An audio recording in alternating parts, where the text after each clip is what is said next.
I remember is getting my backpack together and putting things in it because I'm thinking maybe I might stay a night. A year ago today, Ronald Pipkins drove himself to the VA Medical Center in North Las Vegas. Day one of what he calls the best and worst year of his life. I know that God didn't bring me back just to live, to go back to the life I had. But to appreciate Pipkins' new life, you have to understand where he's been. A former Marine, Pipkins worked at the VA during the day and drove Lyft at night.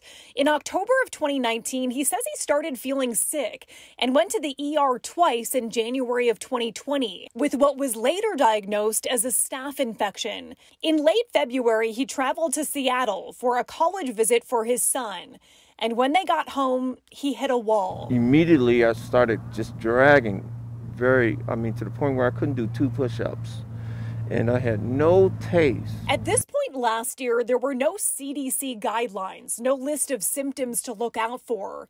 When he was admitted to the VA, his oxygen was low. The last thing Pipkins remembers is praying with his friend. She said, God protect you and keep you, and let him get well. In the name of your son, Jesus, amen.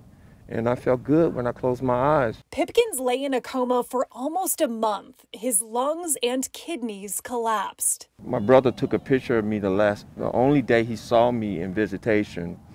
And I laid there and I look at that picture and I say, I wasn't alive, but my spirit was. Pipkins awoke to a new world, finding himself mentally and spiritually adrift in a burgeoning pandemic. His short-term memory shot, only able to exist in the present. As his body healed, his mind tried to catch up. I remember getting out in April and driving in the van, and I saw no people wearing a mask, and I was thinking, this thing almost killed me.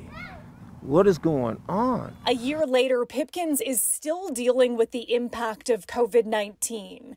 His short-term memory is a lot slower than it used to be, and he has full-body muscle pain and fatigue.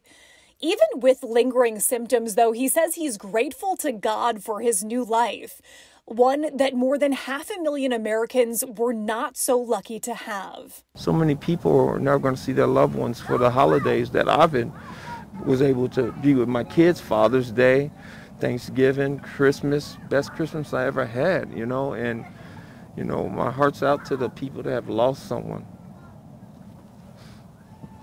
And as you heard, Ron describes this past year as both the best and worst year of his life. Those often become the most important stories of our life.